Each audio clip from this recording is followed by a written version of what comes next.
تسعى لخلق حجج وافية لعدم استلام رهائنها، وهذا ما أكده تصريحات وزير الخارجية الإسرائيلي إلي كوهن اليوم، والذي أكد ودانت شبكة الجزيرة الإعلامية بشدة اغتيال قوات الاحتلال الإسرائيلي مصورها أحمد اللوح.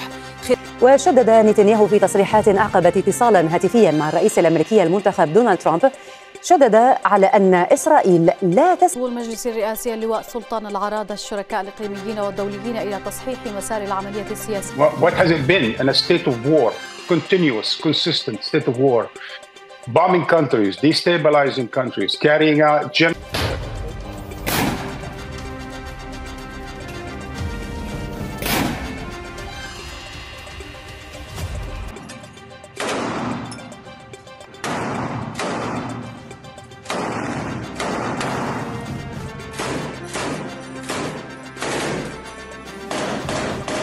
كرر الرئيس الأمريكي المنتخب دونالد ترامب تهديداته بشأن الإفراج عن المحتجزين في غزة، قائلا إنه لن يكون لطيفا إذا لم يتم تحريرهم قبل توليه السلطة.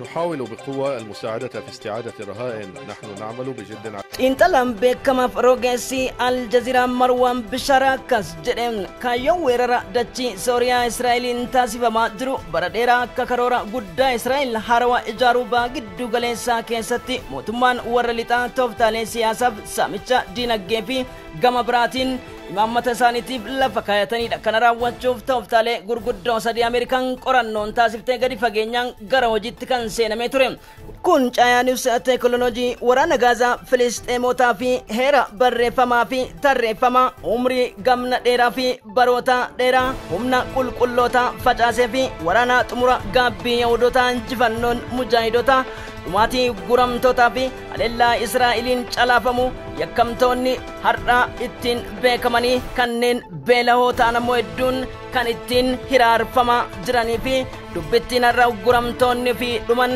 Heelziyaan Leevitiif Neetaanahuun gaafatama jalaan ba'u jechuu Birgeedii Alaksaa dhaamsii qondaala waraana Hamas Abu Ubeydan jedhan maali kan jedhuu fi gama biraatiin hokkora guddaa Tel Aviv si'achi kaasuun hin barbaachisu jechuu Benjamin Neetaanahu guutummaa qabannee jirra. galmee yakka mana murtii Tel Aviv dhaabbachuuf guyyaa borii ragaaleen 140 sagaleewwan keessaa hagoon korraapshinii Benjamin Neetaanahu fi yakka biraa kan sagaagaltummaatis gadi bahuun miidiyaalee afgaaffii ta'eeti jira. Miidiyaan tokkocha kan dabarsine ammoo ugguruun Benjamin Neetaanahuuf gaazixeessaan Al Jazeera Gaazaa keessatti akka jeefamuuf ajaja Heelziyaan Leevii qondaala ajaja waraanaa ta'uu fi akka seera Israa'elitti keewwatni adabbii murtoo waliigalaa maali kan jedhuuf aangoo olaantummaa seera olaantummaa Israa'elootaas kan xiinxallu qophii keenya xiinxala torbaniti. Kaayyoon Sooriyaa barbadeessuu fi humnaan weeraruu akkasumas bulaa bultii isaanii irratti to'annoon golga siyaasaa Ameerikaadha madheewwan shororkeessummaa jedhuun heerri dhaabbata mootummoota gamtoomanii miskiina'uu fi waraabessi Israa'el guddichaaf waraabessi Sooriyaa kaleessaa jidduu maaltu ture? Sooriyaan har'as belbelaa jirti. Heerri birqabaa amma kana jiru daangaa biyyoota keewwata 51 mootummoota gamtoomanii maal jedha? Aangoon mana marii tasgabbii mootummoota maali kan jedhuu fi roodmaappiin weeraraaf saamicha Sooriyaa eenyuun bocame, eessatti kan bocamee fi daangeffamni isaa hoo eenyutu daangessa? Sodaa fi xannachi hirriba malee isaan bulchaa jirtu baa gidduu galee keessatti Iraan jedhamte. Maaliif kaayyoon Iraaniin itti balleessanoo garamitti kan jedhuu fi Iraan mataan isheedha galata dhabduu biyyoota Arabarra maaliif taate? Loojikiin aayidoloojiin amantiin isheen har'a biyyoota Arabarra kophatti baate hordofuudhaan Gaazas nyaachiftee Gaazas dhabuuf deemtu maali kan jedhu qabannee dhiyaanneeti jirra. Dhumaatiin keessan hundi keessan dachii Sooriyaa keessatti ta'a. Abu Julaaniin Israa'elootaaf har'a erganii fi galmeen yakka kamiinuu eessattis ba'uu akka hin dandeenye qabatamaan isinitti garsiifna.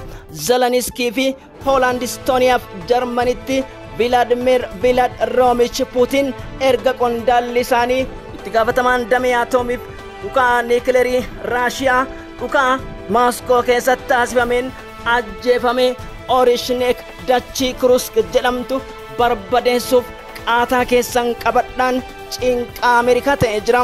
Birgeediin Alaksaa immoo loltoota 27 guyyaa 6 keessatti barbadeessu afaan Israa'eloota irraa dhageettu. Filisxeemonni 124 waliigalatti guyyaa 3 keessatti ajjeefamu ministeera fayyaa Filisxeemotatu ibse. Damaasqoo Sooriyaa keessatti haleellaa fudhatameen Sooriyaaleen 57 ajjeefaman jedha. Axios Independent Al Arabiyaaf Al Jazeeraa irraa baalliin ragaa waraanaa niikleeriidhaan haleelamuudhaaf baha gidduu galeessaa keessatti Tahareen biyyi warra Rippaabilika Islaama Shi'aa ajaja dabarsitee jirti. Tahareen diroonotaaf misaayiliin isiin torsite gaabbii Ameerikaas ta'uu hin danda'a jechuun dubbatamaa jira. Hudaydaaf Adan ammoo boombiif misaayiloonni Cruise misaayilii fi Storm Shadow Ingiliiz dabalatee haleellaa eegalanii jiru. Kaayyoon Israa'eliif Ameerikaan cidha kana babal'isaniif warra lixaa biratti maali? Caayaan deebii qaba. Subscribe, like, comment gochuun dagatina. इतनी दियाता पीछे आ रहा है इजराइल का शक्तिशाली टैंक मरकाबा और फिर वही होता है जिसके बारे में सपने में भी नेतन्याहू की फोर्स सोच नहीं फलक मטען כשהם מחוץ לת...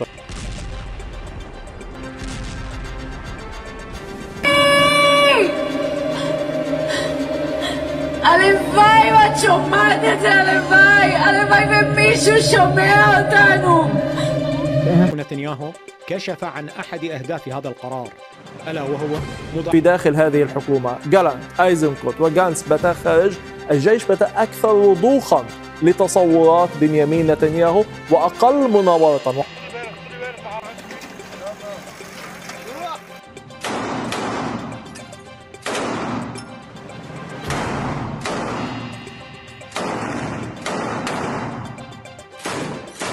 لا تسعى للتدخل في سوريا، محذرا إيران وحزب الله بالعمل ضدهما في كل مكان وزمان وخصوصا في الأراضي السورية. أفادت القناة 12 الإسرائيلية بأن رئيس إسرائيل تل أبيب قبت جيش تبراروف سدي توري توكو راواني غازا تبسوف متدوري جدون لفا كان جدن بنامين نتناون كلمتا لبانوس حليل مدوان إيران دبسيسو سني بودا بولچينسا ديكتاترا البشري في مدوان إيران ملت تدعو توري وفي سانيتي كرنو ساقن sagal torbatamii afurii booda joo Israa'elotaa kan taate tulluuwwan gaarreen goolaan dachiin badhaatu warqiidhaa harka keenya galte doolaara miliyoona 10 ijaarsa jalqabaa raawwanne qaamni kana gidduu dhufeetiin ammoo atakaaroo Israa'eliin seenu gaaffii biraa qaba jechuun kaleessa ibsanitti turan. Liigiin biyyoota Arabaa beekama gurguddaa dhageessuu bira darbee garee lamatti wal qoode. Gareen warra Israa'eliif boba'aa gurguru ammarraa kaasee irraa kunnaatti atakaaroo yoo seenan gariin ammoo humna isaan haleellaa Iraaniif dirree xiyyaaraa gaafataa jiran hin kenninuu jidduutti dubbiin qarqabamtee jirti. Mortoroota akkasumas kanneen RPG Kooriyaan tolchaniin birgeediin mujaahidoota Raamala Jabaliyaaf West Bankitti birgeedii haarawaa jeniiniin qindaa'uun haleellaan guyyoota sadeenii loltoota Israa'elii Ashkelonii fi qondaala birgeedii isaanii harkaa dhidhimse. Kanattiin dhaabbanni guramtoonni asii jiraachuun malan kan jedhuuf mariin Yerusaalem dhiyaatti tibba darbe isaan taasisan guramtoota 101 keessaa meeqatu lubbuun jiran mallattoo gaaffii deebii dhabee ta'ee jira. Israa'el guramtoota duuchaatti fixuu Abu Ubeydaan gadi bahanii dubbatan. Dubbiin kanarraa kaatee haloo xiiqii boombii Nagasaakii irratti Jaappaan irratti fayyadamte keemikaala baawundii kan foosfarasii adiitiin gaazaan kaleessa haleelamuu garnyaatuu dhabdeetiin إدم غرغدوت كفا جرتين. باسم كتاب القسام عملية القدس ووصفها بالعملية البطولية التي نفذها أحد أشاوس شعبنا في الضفة.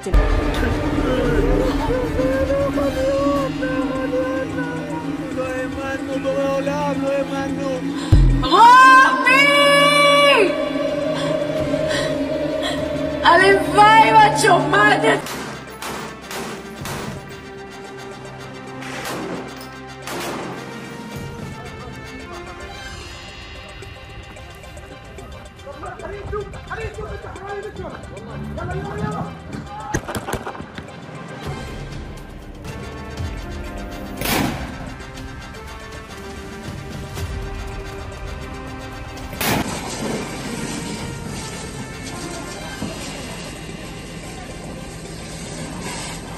طبيعة العمل التي تقوم به فصائل المقاومة نتيجة التكتم الاستخباراتي الكبير في هذا والتي نجحت فيه فصائل المقاومة إلى حد كبير.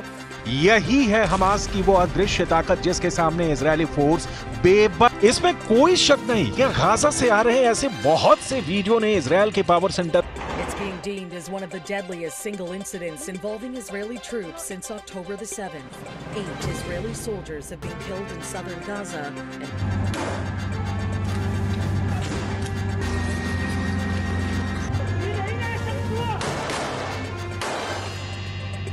It's the nature of things. It's the nature of Israel.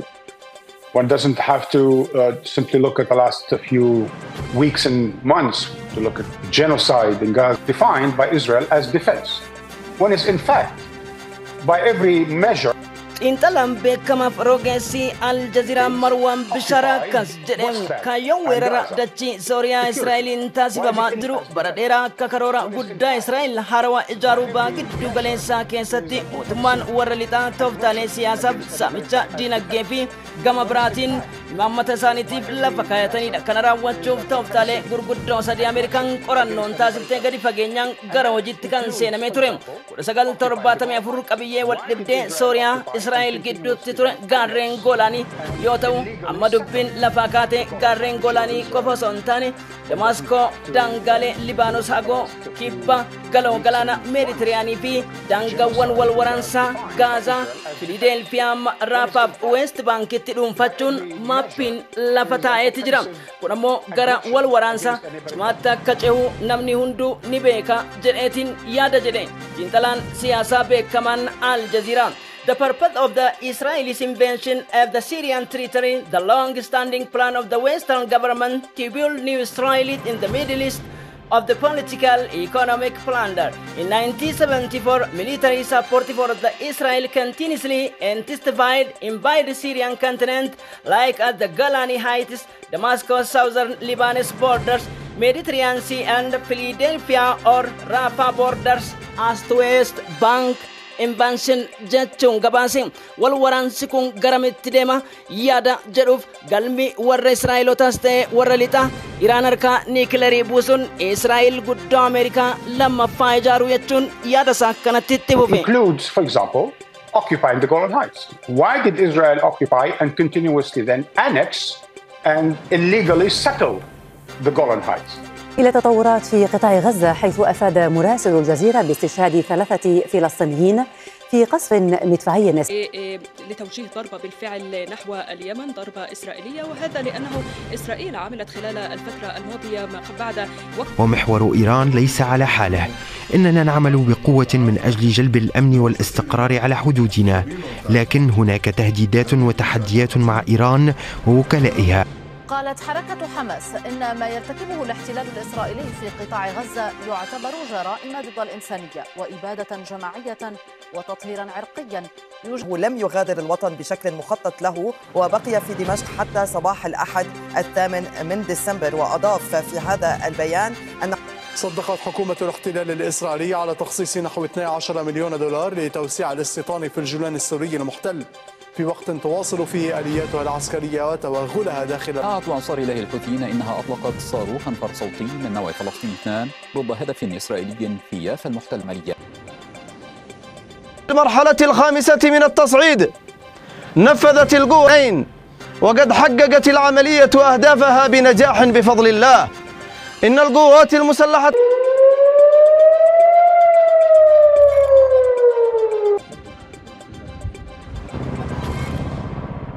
دمشق قال الشرع إنه لن يسمح باستخدام الأراضي السورية لاستهداف دول مجاورة مثل تركيا وغيرها. وشدد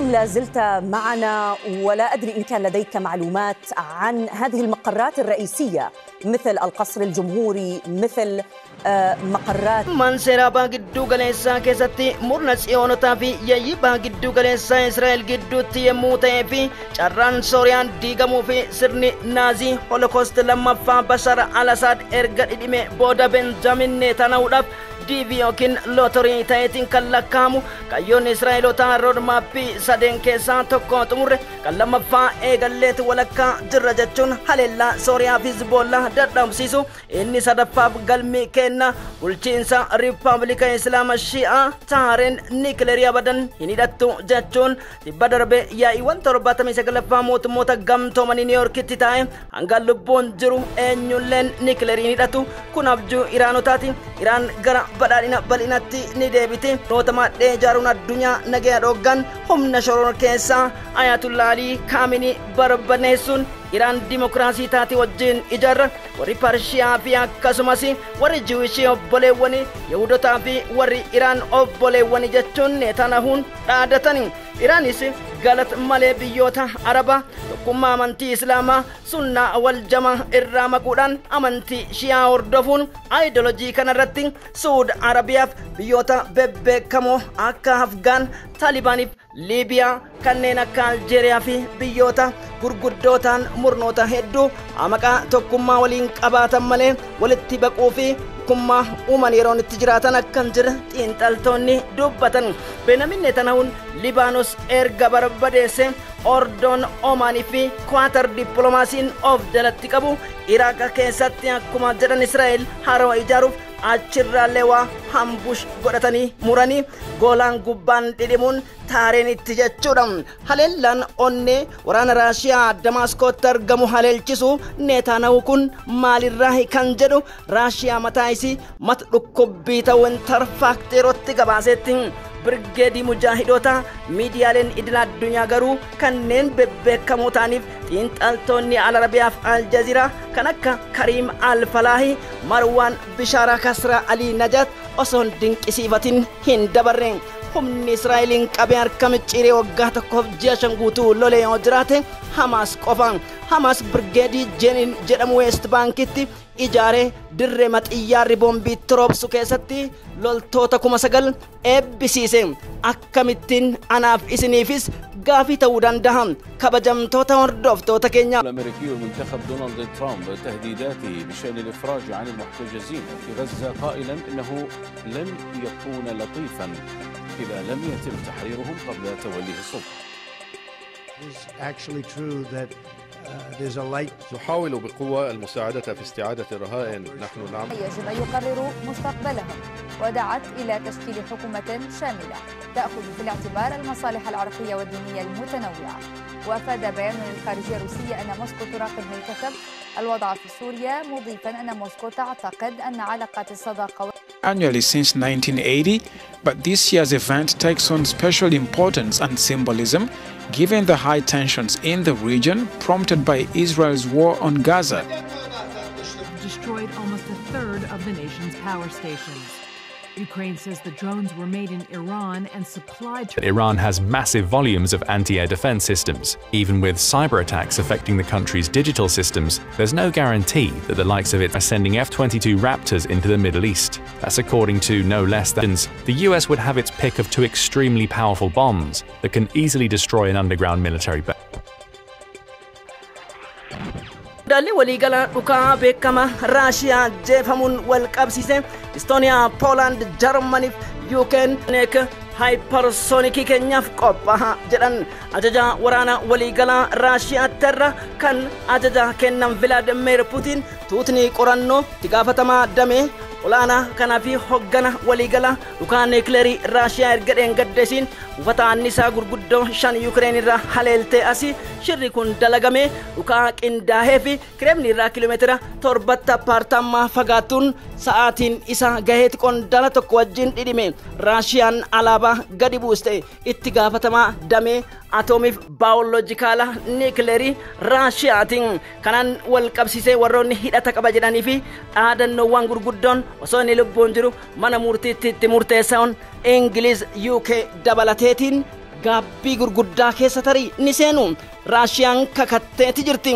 Now is the time for all Syrians to stand together. We have removed the virtual and spiritual regimes of Bashar al-Assad.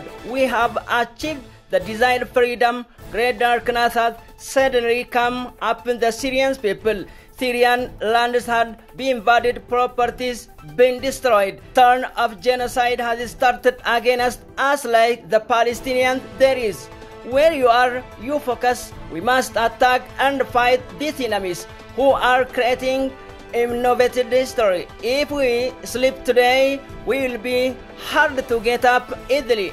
Chief of the Syrian Armed or HTS Forces Abu Julani and interim government Prime Minister of the Syrian administration Muhammad al-Bashir said. Leen Sooriyaa hundi tokkummaa keessaniin dhaabbachuun qabdan amma yeroon isaatis amma sirna duguggaa fi garaa jabeessa Bashaar al-Assad buqqifneet fonqolchine bilisummaa barbaadamus arganneeti jirra. Dukkana guddaatu garuu lammiilee Sooriyaatti tasa dhufe. Dacheen Sooriyaa weeraramtee jirti. Qabeenyi barbadaa'aati jira. Dabareen duguggaa sanyii akkuma Filisxeemotaa nurratti eegaleeti jira. Bakka jirtanii xiyyeeffannoon keessan diinota seenaa kalaqaa uumuun weerara banan kana irratti duullee qolachuu qabna. Har'a rafne taanaan akka salphaatti ka'uun ni ulfaata. Hoggana humna waraana HTS yookiin Hayat Tahrir al-Shami Abu Julaaniif mootummaa yeroo Sooriyaa muummee ministeera yeroodha Muhammad al-Bashiriitu jedhe. حالة عدد من المصابين بالخطيرة. لا تسعى للتدخل في سوريا، محذرا إيران وحزب الله بالعمل ضدهما في كل مكان وزمان وخصوصا في الأراضي السورية. نحن بالفعل نقوم بذلك. سوريا ليست كما هي، وأيضا لبنان وغزة، ومحور إيران ليس على حاله. إننا نعمل بقوة من أجل جلب الأمن والإسرائيلي الإسرائيلي بنيامين نتنياهو تأكيده أن إسرائيل ستغير الشرق الأوسط وهو ما قامت به. وشدد نتنياهو في تصريحات أعقبت اتصالا هاتفيا مع الرئيس الأمريكي المنتخب دونالد ترامب شدد على أن إسرائيلية بأن رئيس الوزراء بنيامين نتنياهو والرئيس الأمريكي المنتخب دونالد ترامب بحث هاتفيا الليلة الماضية تطورات في سوريا وإيران وغزة. بدوره قال رئيس هيئة استشهد 15 فلسطينيا وأصيب عشرات بجروح متفاوتة إثر غارة عملت خلال الفترة الماضية ما بعد وقف إطلاق النار في لبنان. أيضا وفق ادعاء الجيش الإسرائيلي إضعاف جبهة غزة دون مندود له وهو مرحب به في مؤسساتنا، بل على العكس نحن نطلب منهم ونتواصل.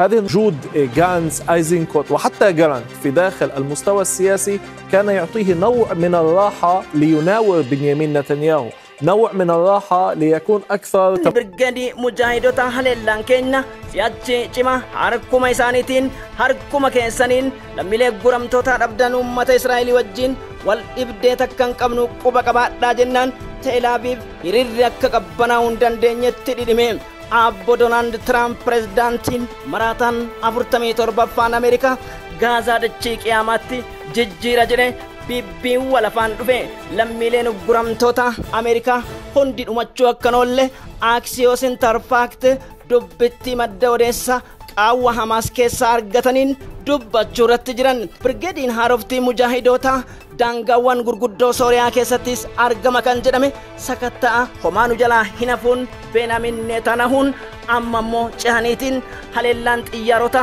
Gaazaa, Libaanos, Hudeydaa akkasumas Edeniif Sana'aa irratti qindoomne itti fufnaadha. Ameerikaan Abrahaam Linkan dooniin isii hawtiin erga dhahameetii booda doonii guddicha waggoota 24 booda immoo qubachuun misaayilota Cruise misaayil Atacams hypersonic fi Cruise misaayilii Ameerikaanotaatiin Yaman haleeluuf qophii xumuranii bombii dhangalaasaa jiru. Hawtiin أبداً كن دبتنا ندمسو المجازر المستمرة بحق إخواننا في غزة وإسناداً لمقاومتها العزيزة وفي إطار المرحلة الخامسة من التصعيد نفذت القوة وقد حققت العملية أهدافها بنجاح بفضل الله. إن القوات المسلحة اليمنية مستمرة في مواصلة